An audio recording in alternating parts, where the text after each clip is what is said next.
All right, we're live. We're live. Hello, cryptopreneurs. This is Meredith Logren with Tony, and we are part of the editorial team on Crypto Trader News. We are coming to you live on Wednesday, a little past our start time, normally 11 o'clock, but we hope you tune in every week because we are here to talk turkey or Bitcoin or blockchain or whatever. Hey, Tony. Hey Meredith. It's gonna be funny if we actually make it through every week. I mean, we can probably have like a Christmas break, right? If I'm not sure what I think we could do. Yeah, we probably deserve a Christmas break. Christmas is on a Wednesday, so we're out of here. It's on a Wednesday. Okay, so we will for sure not be live on Wednesdays. Now on that Wednesday. Now, what I do find funny is that as time goes by, there's less of us actually doing the live streams. Yeah. I know. Somebody's got to crack the whip. Yeah. Anyway, we'll probably meet the five of us together hopefully soon. Yeah. And so today, what are we going to be talking about? A New Year's party or something like that, and try and get some people in here and watch us live, and kind of hang out. But today we want to talk about the age gap with investing between your Gen Zs who are out there now and starting to look at crypto and things like that, to the Generation Y, Gen X, which is where I fall into, and older, how we're investing, where we're investing, and the interest in crypto, I guess, the different mindset and stuff. So I found some screenshots that I thought would be interesting, but yeah, go ahead, Tony. I was going to ask, so before we actually go in depth into what younger people are actually investing in, can we just do a breakdown of what all of these Gen X, Gen Y, Gen Z actually mean? So for example, if I'm born in 1985, where exactly do I fall? You're a millennial then, because I'm looking at a chart here, and some of them are a little bit different, but not by a lot. So millennials are between 1977 and 1994. So you're definitely in the millennial. So wait, millennials are from 1977 to 1994? That's what I'm looking at, yeah. That doesn't sound right, though. Yeah, this one chart, like I said, it's just I'm trying to find other ones, and here's one. I'm going to look at this one. All right, let's see. Millennials, also known as Generation Y, are the demographic cohort following Gen X and preceding Gen Z.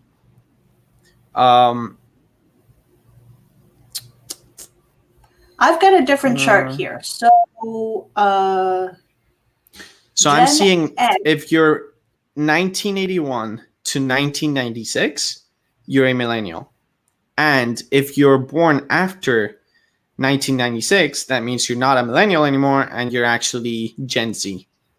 Gen Z. Yeah. And now I'm looking at a chart that says Gen Alpha. I don't even know what that. I've never heard that. I've heard Gen Y, Gen X, Gen Z. So Gen Y and millennial is the same thing. Yeah. Now I'm looking at this also. I'm seeing Generation X, quote unquote, baby bust, is, according to the chart I'm looking at, 1965 to 1979. And then there's an overlap with Zennials, which is 1975 to 1985. And I wonder why there's that distinction. Okay. Anyway, So let's for the sake of keeping this consistent, let's just say that you're a millennial if you're born in between 1981 and 1996. So if you're 23 years old up until if you're 30, 40 years old, you're a millennial? 33 to 35, I guess. Yeah, something like that. So 23 to 35, 40, you're a millennial. So, and the what we're going to be talking about is the fact that more millennials actually are putting their money into Bitcoin instead of traditional investing, routines like putting your money into stocks, which I could actually totally agree with, and I could actually totally see this happen, particularly with people around me. In my own experience, I'm a big stock market fan. I love stocks. I am a huge fan of stocks. I own stocks. I've got a nice portfolio of stocks. I believe in stocks mainly because I believe in, I don't know, I just believe in the American economy. I love stocks, and seriously, it's a big fan here. But every single time I try to talk to any of my inner circle friends about stocks, they're just like, stocks? Yeah, kind of like a gamble. I don't really know much about stocks. But they keep hearing the word Bitcoin and Bitcoin and Bitcoin more often. And it's, I find it funny. The one thing that I do that we should probably mention is that it's not the same thing to actually talk to a 23-year-old than it is to actually be talking to a 40-year-old. I mean, they're both millennials, but of course, a 40-year-old might know more about stocks than a 23-year-old today, who might be more interested in a revolutionary technology like Bitcoin, right? Anyway, and mindset and experience is like totally different. I mean, if I were to talk to my 20-year-old self and I said, you would be doing this and you would be talking about some cryptocurrency thing, if I talked about that to myself, when I was 20, I'd be like, I don't get it. So I'm in a totally different mindset, and maybe it's because I've been gradually learning about it, because I want to be up to date, because this is of interest to me. But, my other friends, my family members, people who are around my same age, they don't want anything to do with it. I mean, they understand 401k, they understand retirement, but they don't understand this whole crypto thing and why anybody would want to invest in it, So you've got some screenshots that you want to share with us about just... I've got this one funny because it says here, Mark Cuban says, no chance for Bitcoin to become a reliable currency. And we all know that he's part of Shark Tank. He's is he a billionaire? He's a big guy, yeah. He's billionaire. One of Dallas Mavericks he owns owners. Mavericks, yeah. Yeah. He's a big whale. Tweet here, there's a response from Steve Boccone. I'm going to say it like an Italian. This response confirms Cuban is too old to understand the value of Bitcoin and crypto in general. Ironically, he uses Bitcoin for Mavs games. So that, wait, what? What's going on there? In the Twitter response, to Cuban saying that there's no chance for Bitcoin to become a reliable currency, this Twitter response was saying that Mark Cuban is too old to understand the value of Bitcoin and crypto in general, but he uses Bitcoin for Mavs games. What do you mean he uses Bitcoin for Mavericks games? Like, what does that mean? I don't know if it's they accept Bitcoin as a form of payment. Bitcoin, yeah, that's something that I really want to research, because if they're using that, kind of like the Miami Dolphins, they're using the Ethereum, they take Bitcoin, yeah, or they take some other crypto or something. Yeah, I've heard about that. Yeah. Okay, so do you want to show us the actual thing? Yeah, I've got the screen share. I think you have to approve that at the bottom here. Oh, there you go. There you go. Okay, so this is the tweet that I was talking about. And I think it's kind of, I don't know, there's a little hypocrisy there, I think. Mark Cuban says no chance for Bitcoin to become a reliable currency. Crypto, I think he uses Bitcoin for Mavericks games. For asking the wrong person as Millennials and Gen Z to gotcha a proper response. So, I mean, to be honest, I think I can actually kind of agree with Mark Cuban. I don't think, but me personally, this is going to go back to the whole debate, Bitcoin currency versus gold thing. I don't see Bitcoin as a reliable currency. I mean, you can't have a currency that's dropping and rising in value every freaking day. That's not a reliable way of actually transacting. But the fact that, and but I do see the value behind Bitcoin and the value behind the Bitcoin brand and the value behind the Bitcoin network. I mean, that's no question asked. And what he is saying is, and I haven't actually read the interview and I haven't actually heard what he's saying, but if he is saying there's no way Bitcoin is ever going to be a reliable currency and there's no way Bitcoin's ever going to be valuable again, as you know, as it's never going to break the $20,000 wall again, that I do not agree with. But I can actually agree with this guy. If Bitcoin never manages to stabilize at a specific price, or around a specific price, I don't see how it could become a currency. I mean, you could use it as a way to store wealth, but you can't freaking use it as a currency because it's so volatile. Well, I mean, you can't be taking. I think that depends on how you define currency, you know, because I can go onto Craigslist or any number of sites and buy things with Bitcoin. Do I want to do that now with the prices as low as they are? Absolutely not. That would be stupid. So anybody who's doing that, I don't think that they're looking far enough ahead to consider it as an asset that they can maybe retire. Okay, but so if you were to, okay, so I understand what you're saying. You're saying it is actually a currency though, because people will actually take it as a form of payment, and that automatically makes it a currency, right?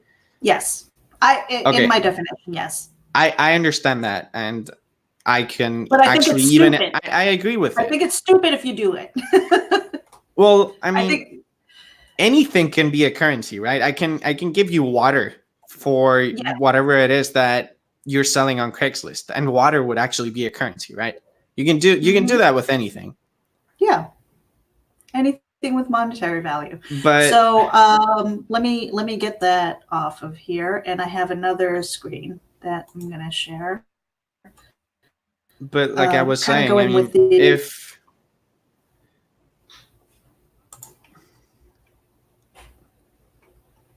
where's that? But yeah, what I was saying, I mean, even if you can actually accept things as currencies, that doesn't make them the best or most efficient currency. Like if I'm going to take one Bitcoin for a loaf of bread today, and that bread's actually going to be worth more or less than yesterday, I mean, you see where I'm going with this? It's not an efficient way of measuring value if the thing itself keeps rising and dropping in value every day. Let's see what you have. Yeah, and for me, it's just a store of value here. So this was another tweet that I found from Business Insider. Not sure. Millennials only hold 3% of the total U.S. wealth. That's a seventh of what baby boomers owned at their age, and it's partly because of the affordability crisis younger generations are facing. So, I've kind of got mixed feelings about this, because what I was saying before, when I was 24, I was married, I had kids, but I have a 24-year-old who still lives with me, not a long-term relationship, and really in no rush to go out. So if you've got a bulk of millennials who are looking into this technology and they're looking at crypto and that's where they're throwing their money, then maybe it's just not tracked. I don't think that this is accurate if you're looking at crypto wealth. Well, yeah, that's an excellent question, right? What exactly do they mean with U.S. wealth? I mean, that's a really big question, right? I mean, I don't even know what exactly they could potentially be meaning with U.S. wealth. I'm not sure if they're measuring GDP in terms of how much money millennials are making, or how many millennials are investing in the stock market, or I don't really know. With regards to your point, I think there's a lot of, I mean, there's two, like, it's not just your kid. It's like, I would say 80% of millennials that haven't gone out of state to study abroad or something are probably still with their parents. And it's mainly because, number one, they understand that housing is an extremely expense. It's a very big expense. And, you know, job security is not as high as it used to be. I mean, today you can't really grant. I mean, you guys could have probably started working 40 years ago, and you would have known that you would have kept your job for the most part for the next 40 years. That doesn't apply. That's not part of the game anymore. I mean, either you keep recycling yourself or you're gonna get lost, right? I mean, it's a very big question, the one that you just asked. And I think a lot more people are doing more remote work. Maybe they're under the table. Maybe they are accepting crypto instead of. That's a massive one. I mean, come on, how many people actually are, number one, self-employed, and number two, actually working either remotely or, you know, they just straight up work at home. There's a huge amount of people actually doing that. So, yeah, I mean, if you can do that and actually not pay for housing expenses by staying at your parents, I mean, that's great. Well, that's it. Right? And for see, two of my kids were, as soon as they turned 16, they wanted their driver's license. They wanted to get out of the house, and a car was freedom. But they weren't really that much in a rush. Whereas when I was 16, I was just like, at 15, I was chomping at the bit because that was freedom to me. And nowadays, everybody's online. You know, all of our communication is online. How we buy things is online. Our jobs, you know, just so everything just seems to be like, if you can be hooked into your internet and sitting at your desk or on your laptop or on your cell phone, you could be working anywhere. But a lot of people, I think, choose to kind of stay home, or why have that expense of moving out when you have a house over your head? Thanks, mom and dad. And, you know, so I think that has a lot to do with some of these numbers. They're not going to jive because I don't think it reflects all of the technology that we have, you know? And I also think that, I mean, I think a lot about this. I mean, millennials, I mean, we're going to have, well, not even millennials. It's more of like Gen Z. It's more of like the generation that comes afterwards. These guys are going to actually have to start paying for all of the massive debt that you guys have actually put upon us. Yeah, I mean, the U.S. is $25 trillion in debt, or 23 or something like that. I mean, someone's going to have to pay for that. So, I mean, there's just a lot. There's a lot of pressure on top of the younger people today.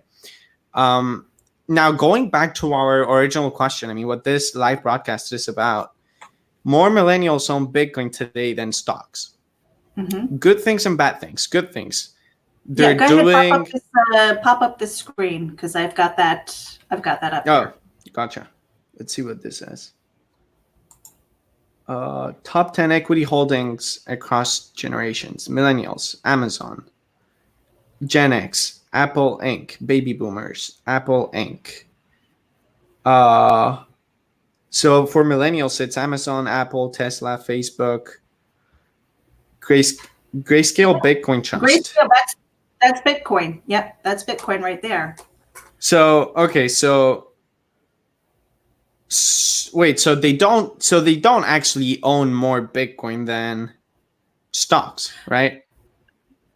Holding them, I think this is higher up on the list than Berkshire Hathaway, Disney, Netflix.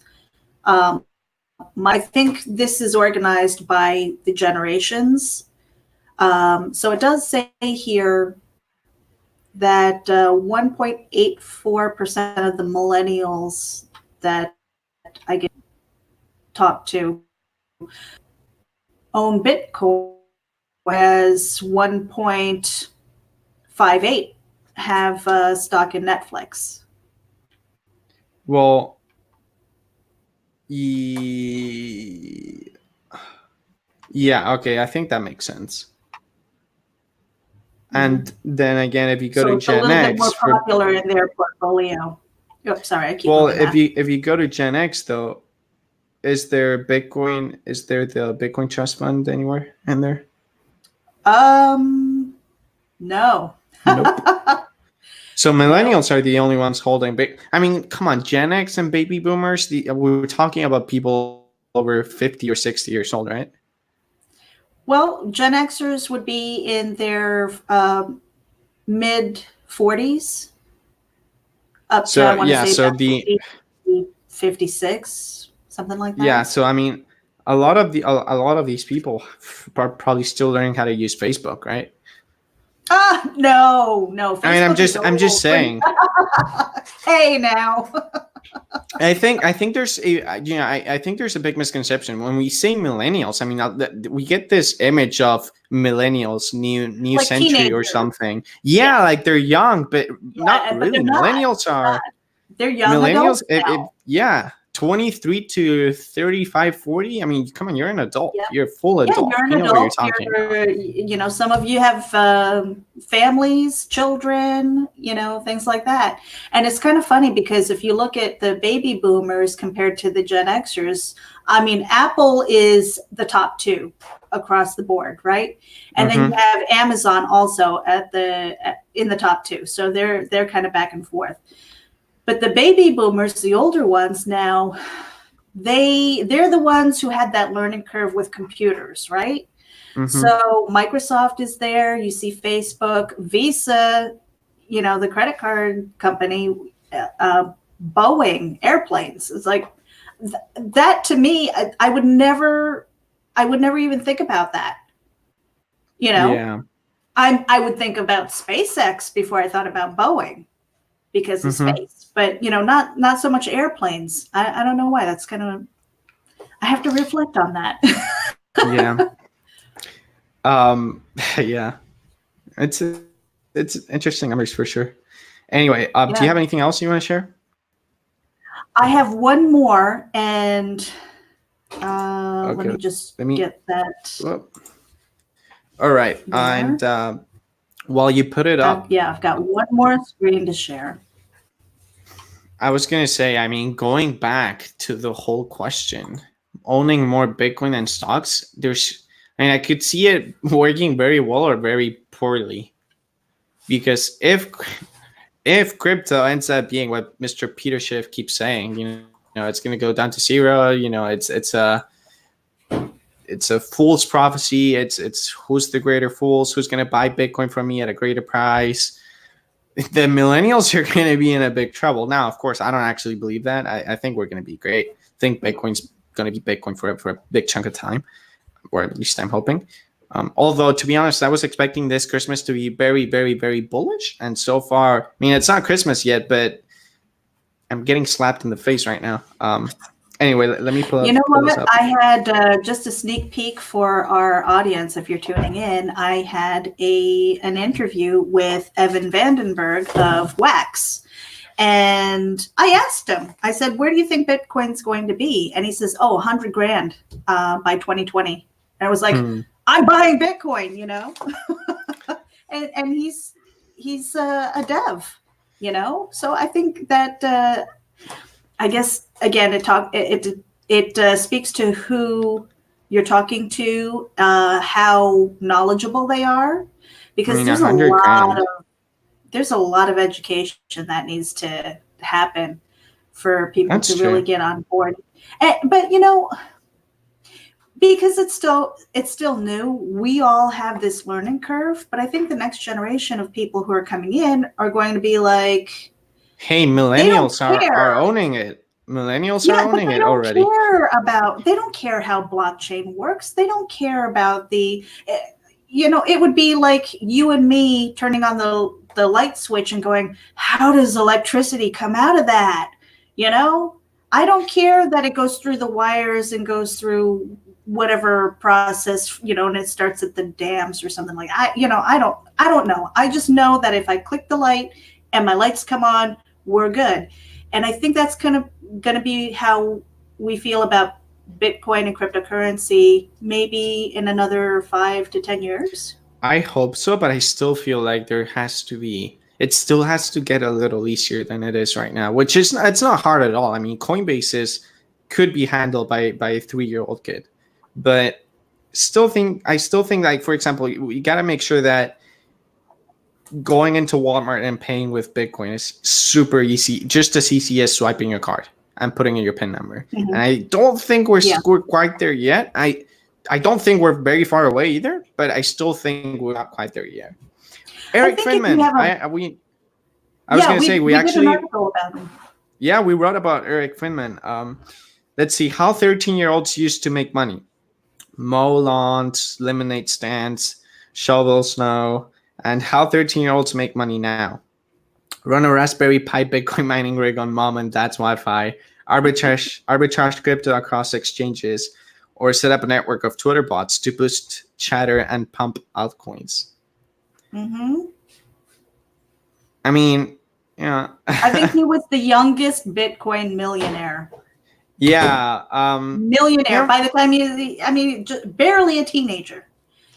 From there's Christmas like money he got from grandma. all of these fortunate kids that were able to get into Bitcoin without actually, a lot of them probably didn't even know what they were getting into, right? A lot of them that actually, I've heard stories of people that actually received Bitcoin from someone and they didn't even know what they were. And all of a sudden, boom, Lambos, and, they're going up to the moon and all of that, it's funny. This guy, he seems pretty legit. A lot of these kids, I'm quite suspicious. I'm not sure to what extent it's BS or not. You can't really, I don't know, but he seems. I read about him. Yeah. He seems. I think he was very big. much into gaming. He's still young.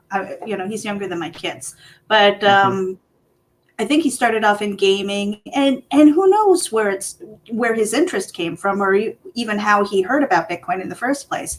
But he took Christmas money from grandma, as the story goes, and he invested it into Bitcoin, and he held on to it. So it wasn't like an immediate return on investment. I think it was 1 or 2 years. Yeah, I think it was 1 or 2 years. He just kind of sat on his wallet, didn't lose his keys. I still wonder if I have a wallet out there from about 6 or 7 years ago that I have no idea where the keys are. And that's when they were giving Bitcoin away. I'm like, man, I'm such an idiot. But so here he is. I think he's still a teenager. Yeah, I think he's 18 or 19 years old. I'm pretty sure. Yeah, and he's on this circuit talking about Bitcoin and cryptocurrency and the next generation of money and all this stuff. And I have to believe that the next generation has faith in that enough to say, you know what, government's too big, taxes. It's like, what happened to no taxes with what was it? Taxation without representation. That's how the Tea Party started. That's how the Revolutionary War started. So, here we are with like a Bitcoin and a cryptocurrency revolution, and it's like I'm to that point where I'm like, anarchy, because I don't want the government in my pocket anymore. I think I'm old enough and responsible enough to take my money and do whatever the hell I want to with it. So, I see this next generation, and it's us. It's my generation, and maybe a little older, and even part of your generation that's screwing it up because of regulations. And I think it's those people in power who are looking for ways to line their own pockets, and it pisses me off. I want freedom from that, and I think crypto is the way to do it. Well, particularly Bitcoin, right? Bitcoin gives you complete freedom. Not every crypto. Like Ripple, for example, is completely centralized. Half of the total supply of Ripple is owned by Ripple. And it's already been printed. But it's really getting harder and harder to buy into Bitcoin without doing the KYC. And now I read something, I have to research it a little bit more. But I guess the IRS is now asking on their form if you have any crypto. I'm sorry, I'm not answering that.